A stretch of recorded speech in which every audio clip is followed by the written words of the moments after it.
Afrique Média, le monde, c'est nous.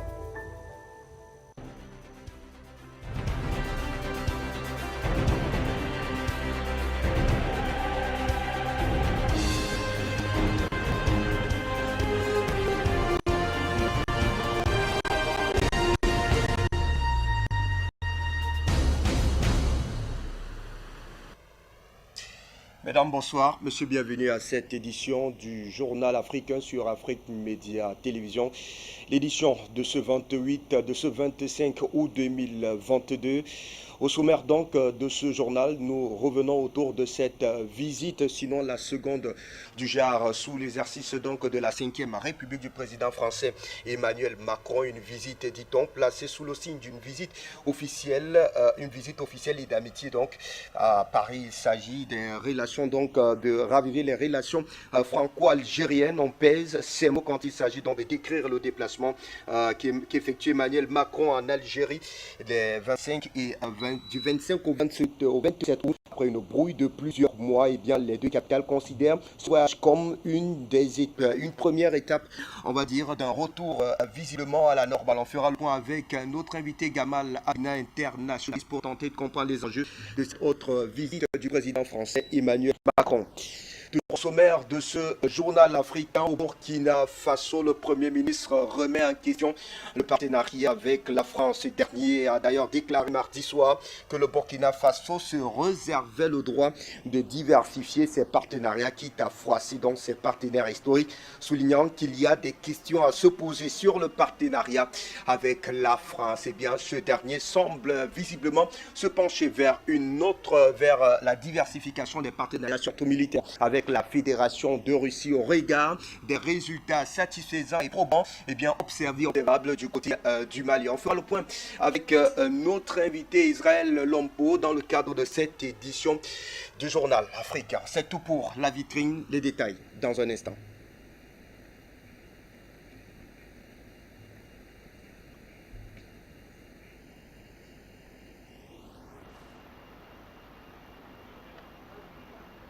Rebonsoir à tous, messieurs, merci de nous faire confiance et de rester en direct sur Afrique Média Télévision dans le cadre de cette autre édition du journal africain qui s'ouvre à l'instant. Et nous, on vous le disait en titre, eh bien, la coopération, du moins les relations bilatérales entre la France et l'Algérie semblent visiblement renaître après une période, on va le dire, de troubles liés aux questions mémorielles. Le président français Emmanuel Macron a d'ailleurs démarré aujourd'hui une visite de 72 heures sur le sol algérien. Ce n'est donc pas une visite selon le Quai d'Orsay, selon l'Élysée, une visite d'État, mais une visite officielle et d'amitié à Paris, s'agissant donc des relations franco-algériennes. On pèse les mots quand il s'agit de décrire le déplacement qu'effectue Emmanuel Macron en Algérie du 25 au 27 août, après une brouille de plusieurs mois. Et les deux capitales considèrent ce voyage comme une première étape. Les deux résidents ont donc d'ailleurs considéré que c'était un choix qui convenait à cette période. On peut espérer qu'une visite d'État viendra ensuite dans les deux sens. D'ailleurs, a expliqué l'Élysée. Les relations franco-algériennes avaient connu un coup de froid lorsque, en septembre 2021, Emmanuel Macron avait reproché au système politico-militaire algérien d'entretenir une rente mémorielle autour de la guerre d'indépendance. Cette fois, cette visite officielle se tournait vers la jeunesse et la afin de refonder cette relation accompagnée d'une imposante délégation parmi laquelle figure le grand Rambin de France, Haïm Corsia. Une première pour une telle visite. Le président s'entretiendra avec son homologue algérien à deux reprises avant de se rendre à Oran, la deuxième ville du pays qui a ses spécificités culturelles, explique un souhait personnel pour montrer que quand il va en Algérie, il ne se rend pas que dans la capitale, mais qu'il veut s'adresser à tout le pays. Dans les rues d'Alger, l'annonce de la visite de la délégation française suscite beaucoup moins d'enthousiasme que le premier déplacement d'Emmanuel Macron 5 ans plus tôt. Pour en parler avec nous, Gamal Labina, vous êtes notre invité internationaliste. Nous vous accueillons, Gamal. C'est une seconde visite d'Emmanuel Macron, la seconde visite dans ce pays d'Algérie. La première, on l'a si bien dit, elle a eu lieu dans un contexte assez particulier. Quels sont les enjeux de cette seconde visite, Gamal Labina? Effectivement, vous avez souligné qu'il y a une première visite qui avait eu lieu, mais ce n'est pas la première, c'est la première visite d'État qui a eu lieu. Avant cette visite, il y avait une visite avant l'élection présidentielle, avant son premier mandat, au cours de laquelle il avait dit qu'il parlait de crimes contre l'humanité concernant les crimes coloniaux qui avaient été commis en Algérie et plus largement en Afrique, mais surtout en Algérie. Et donc, lorsqu'il y retourne aujourd'hui, il y va pour plusieurs raisons. J'ai déjà eu l'occasion d'en parler il n'y a pas longtemps dans un média cet après-midi. J'ai envie de dire que comme il y a de l'eau dans le gaz entre la France et la Russie, eh bien, il y a du gaz dans l'air entre l'Algérie et la France. Pourquoi? Parce qu'effectivement, quand il y va, il a besoin de plusieurs éléments. Il a besoin de sécuriser ses approvisionnements en gaz. Alors, il y a 8% d'importation de gaz russe en France, c'est important quand même, 8%. Mais surtout, la France est un pourvoyeur d'énergie pour le reste de l'Europe. Il y a le système de dessage qui fait qu'ils font de l'énergie nucléaire qu'ils exportent à la Belgique, à Luxembourg, à Londres. Et en même temps, ils ont des besoins énergétiques qui sont liés à la production d'énergie électrique par le gaz, par le pétrole, par le charbon. Donc, c'est un besoin essentiel. Si vous retirez 8% des capacités énergétiques de la France, le pays ne fonctionne plus. Ensuite, parce qu'il y a des rapports sécuritaires évidents. La France est en perte de vitesse dans le reste de l'Afrique, surtout subsaharienne. Elle a perdu ses marques sur l'Afrique centrale.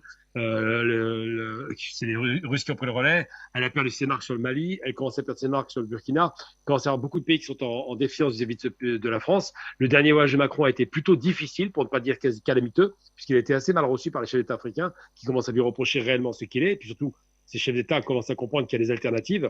Et tous ces éléments constituent des raisons pour lesquelles Macron va en Algérie. D'abord, la sécurité énergétique, la sécurité évidemment sahélienne, donc la sécurité des approvisionnements français par le fameux, la principale source d'approvisionnement, c'est le Niger. Donc, ils veulent sécuriser ça. Peut-être un rayonnement de la France qu'ils espèrent maintenir malgré tout, même si la France est en perte de vitesse. Et puis le troisième élément très important, c'est la question mémorielle. Elle arrive en dernière place. Pourquoi? Parce qu'ils prétendent ne pas faire ce voyage pour cette question-là.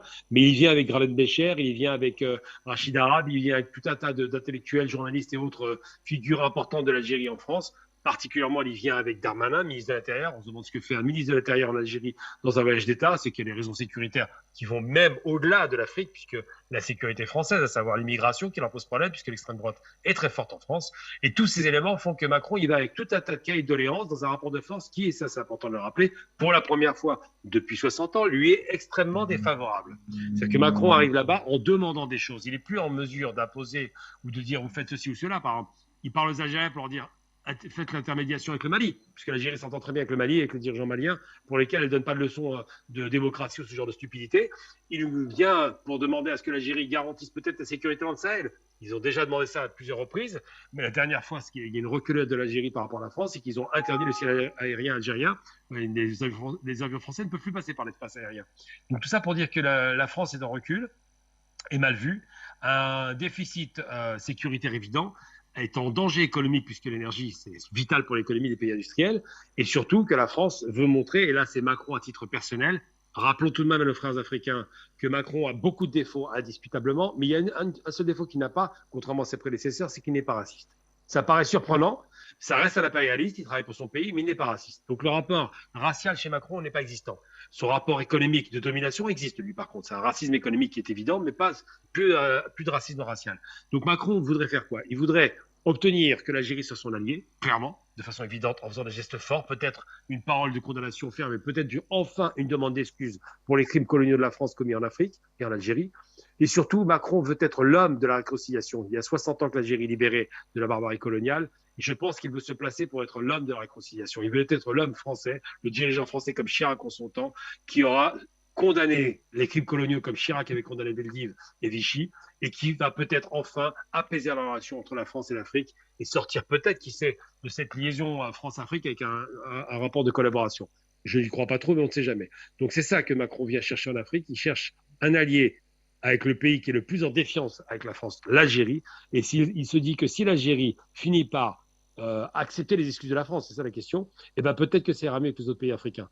Il ne faut pas trop y croire parce qu'il y a aussi d'autres pressions qui sont exercées dans ce gouvernement. Il y a des radicaux, il y a des racistes, il y a des voleurs, il y a des économistes qui cherchent à dominer. Il y a tous ces éléments qui font ça. Donc, ce qui fait que Macron aura des difficultés, c'est qu'il va devoir ménager la chèvre et le chou. Il va devoir ménager l'aile droite dure de son parti. Il va devoir tenir compte de la racaille d'extrême droite qui est très forte en France aujourd'hui, presque 80 députés. Il va devoir tenir compte aussi des radicaux de son propre parti, qui sont très très nombreux et très dangereux. Il va devoir tenir compte des descendants de l'Algérie française, les rapatriés, les pieds noirs, les juifs qui ont quitté le territoire alors qu'ils étaient algériens. Il va devoir tenir compte aussi des rapports géopolitiques par rapport à la Russie, puisqu'il a besoin de ne pas être trop en rupture avec les Russes, il essaie de jouer à la médiation. Et il a besoin d'un allié très important que constitue l'Algérie, à la fois sur la question russe, à la fois sur la question sahélienne et surtout sur la question maghrébine sécuritaire. Donc tout ça pour dire que Macron vient en Algérie avec un cahier de doléances, va demander un soutien à l'Algérie économique, gazier, sécuritaire et éventuellement redorer le blason de la France par rapport à l'Afrique. C'est pas gagné, c'est un voyage risqué, c'est un voyage qui risque certainement de finir dans un fiasco, un semi-fiasco, un échec parce que malheureusement, les radicaux en France sont toujours très présents et que de toute façon, l'impérialisme français est difficilement réformable. Voilà pourquoi Macron aujourd'hui vient quasiment dans une situation d'infériorité demander des choses aux Français. Et d'ailleurs, pour vous donner un exemple très concret, parce que je suis assez large sur le sujet, l'extrême droite française s'est exprimée et elle dit les mots qui fâchent, elle dit les mots qu'on n'aime pas, mais elle dit quelque chose qui traduit le malaise des Français. Elle dit Macron vient se soumettre à l'Algérie. Tout est dit dans les propos racistes de l'extrême droite. C'est-à-dire que même le rapport d'homme est d'égal à égal, l'extrême droite n'en veut pas. Il parle de soumission, de rapport de maître à esclave. Donc c'est une question intéressante qui va être évoquée. Je tiens juste à parler d'une dernière chose importante. Haïm Corsia, qui devait faire partie de la délégation, donc un rabbin français qui devait partir en Algérie comme symbolique parce qu'il est d'origine algérienne, a dû annuler son voyage pour des prétextes fantaisistes. Il a prétendu avoir le Covid, je crois moyennement. Il a annulé son voyage parce qu'il y a eu une levée de bouclier en Algérie. Ça a été très mal perçu, non pas parce qu'il est rabbin ou juif, ça ne pose aucun problème. En Algérie, c'est les musulmans, donc la judaïté ne pose aucun problème, mais parce qu'il est sioniste et que l'Algérie a beaucoup de mal avec ces questions-là, ce qui est logique, c'est une question coloniale.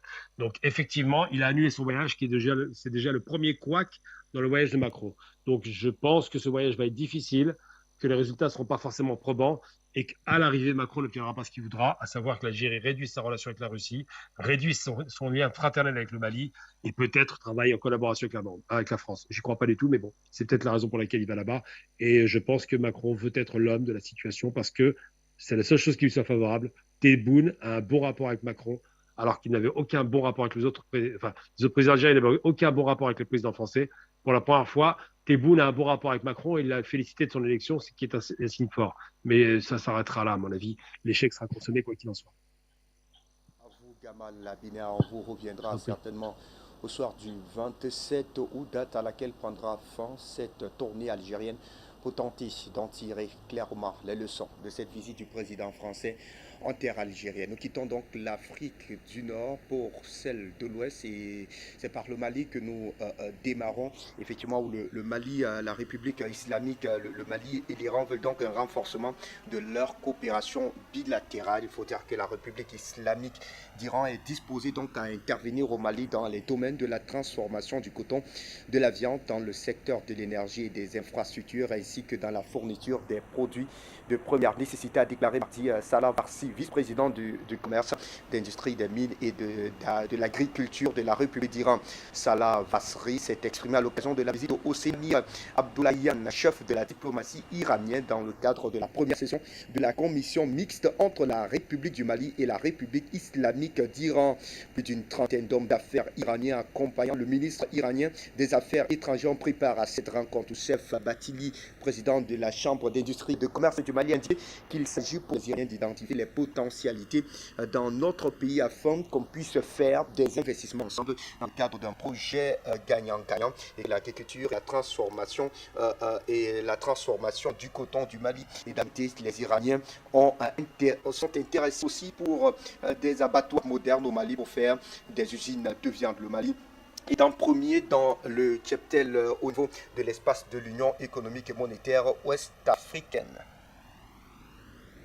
Et on vous le disait en titre il y a un instant, du côté donc du Burkina Faso, le Premier ministre de ce pays hausse le ton et demande clairement la diversification des partenariats militaires dans ce pays. Le Premier ministre burkinabé Albert Ouedraogo a déclaré mardi soir que le Burkina Faso se réservait le droit de diversifier ses partenariats, quitte à froisser les partenaires historiques, soulignant qu'il y a des questions à se poser sur le partenariat avec la France.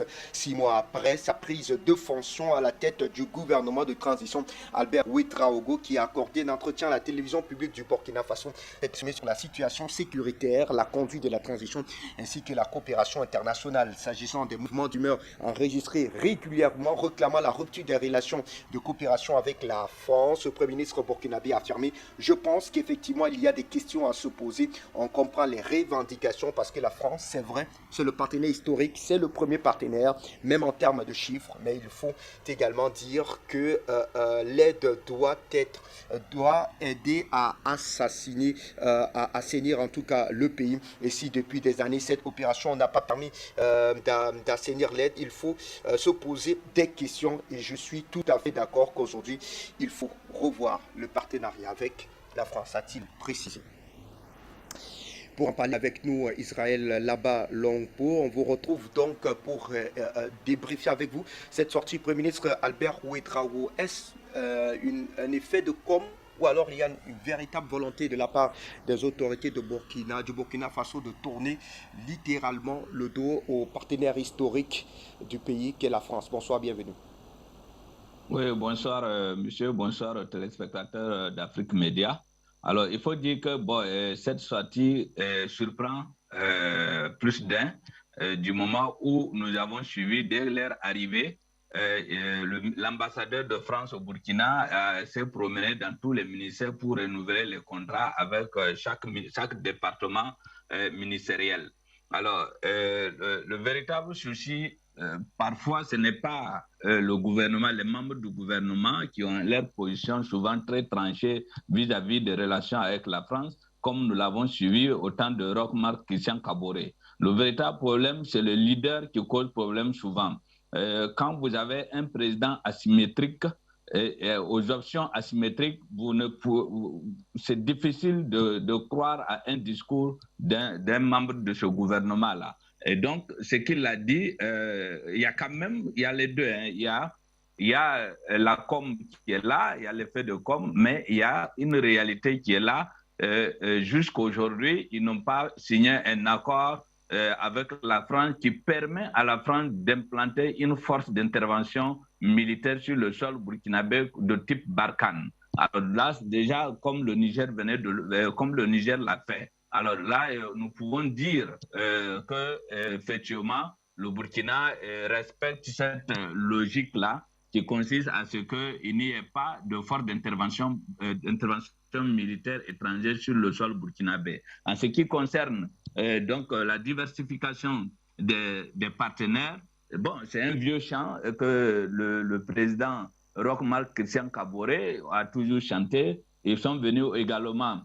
Au début, quand le président parle, quand il parle de partenariat, il conclut que la France est un partenaire qui aide le Burkina, qui peut aider le Burkina à se développer en considérant les chiffres. Mais quand ces ministres sortent pour parler, ils parlent autre chose. Et donc, ça fait que présentement, nous ne savons pas. Mais les jours à venir, nous pourrons le savoir parce qu'ils auront un blanc à présenter d'ici le 1er septembre, puisqu'il avait demandé 5 mois de grâce pour présenter un premier bilan dans la lutte contre le terrorisme et dans la direction qu'il a pris pour la gestion du pays. Et donc, il faut aussi s'attendre qu'il y ait un remaniement ministériel du moment où si le ministre, ce qu'il dit n'est pas ce que le président pense, il est évident que la France est capable de demander le départ du Premier ministre, comme ça s'est déjà fait dans plusieurs pays, et même au Burkina,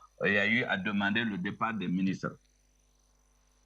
Là-bas, on comprend clairement qu'il y a des antagonismes au sein de ce gouvernement de transition. À l'état actuel, est-ce qu'il va falloir s'attendre à ce que j'ai envie de dire, la volonté du peuple puisse véritablement être au leitmotiv de ces derniers, c'est-à-dire la diversification des partenariats militaires? C'est ce qu'ils demandent d'ailleurs depuis un bon moment.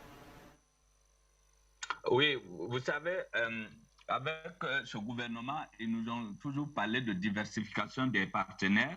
Mais ce que nous constatons sur le terrain, c'est autre chose.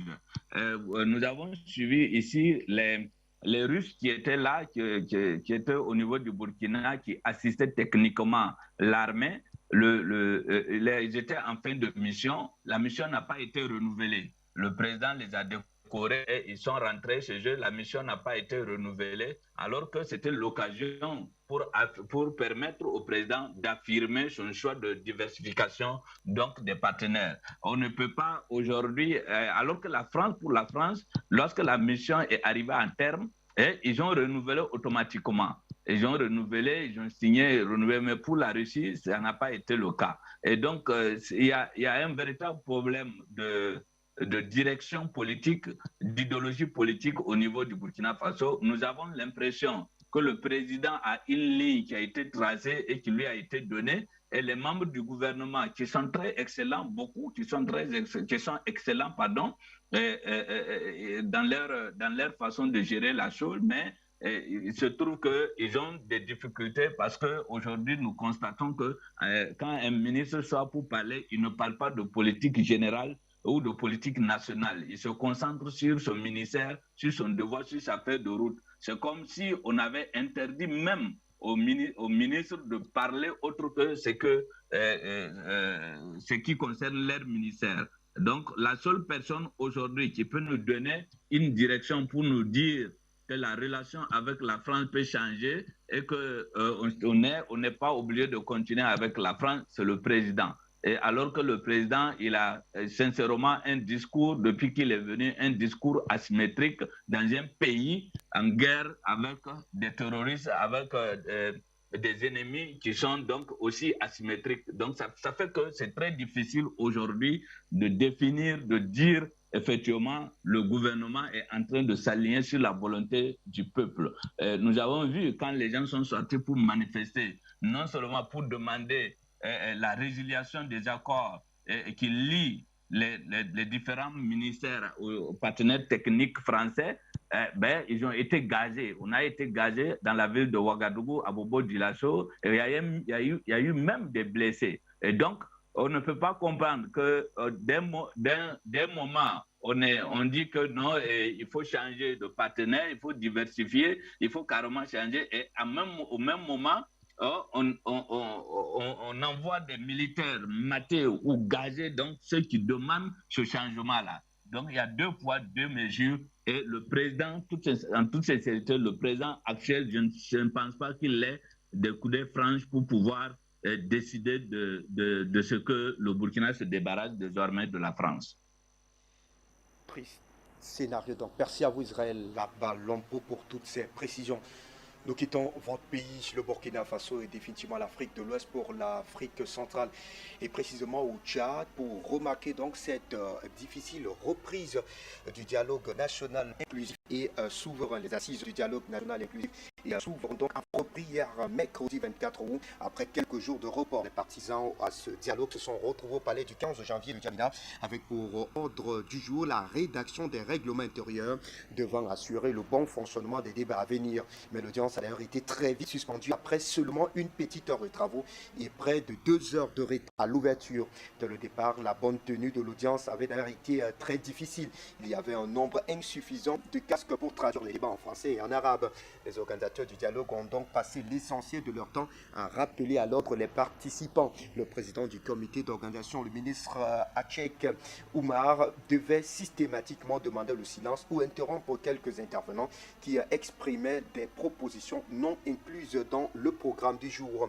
La séance a finalement été suspendue 1 heure plus tôt, laissant juste le temps au rapporteur général du comité d'organisation, Liman Mahama, de détailler le projet des règlements intérieurs. Dans ce projet, les organisateurs proposent la mise en place de 4 organes pour ce dialogue national inclusif et souverain, dont une assemblée plénière, un présidium de 21 membres et des commissions par thème telles que la forme de l'État ou encore les droits et autres libertés.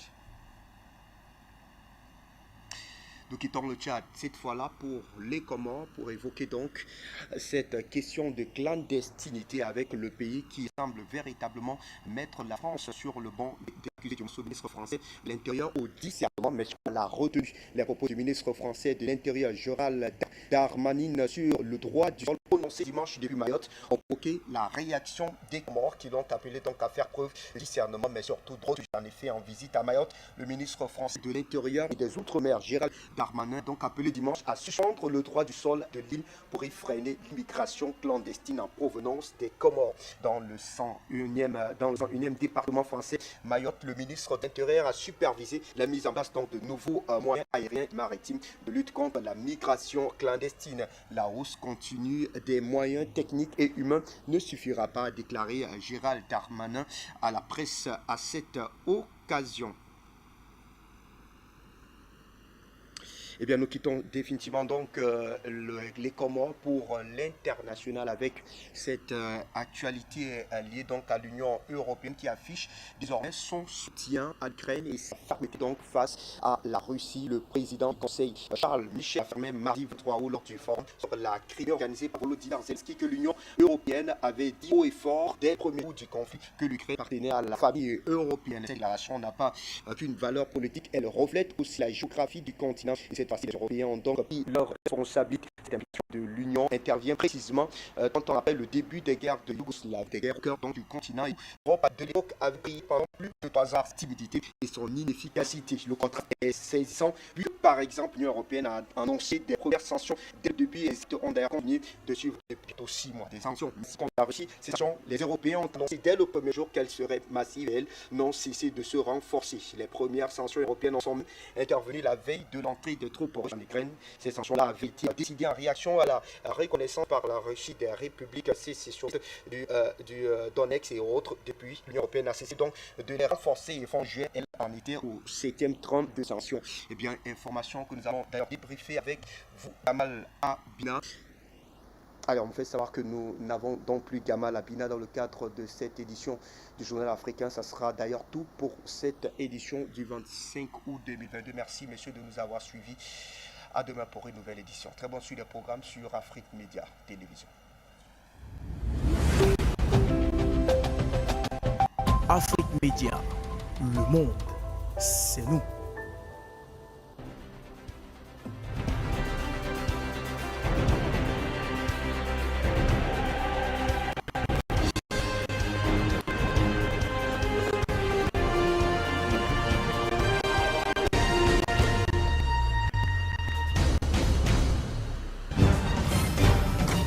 Afrique Média, le monde, c'est nous.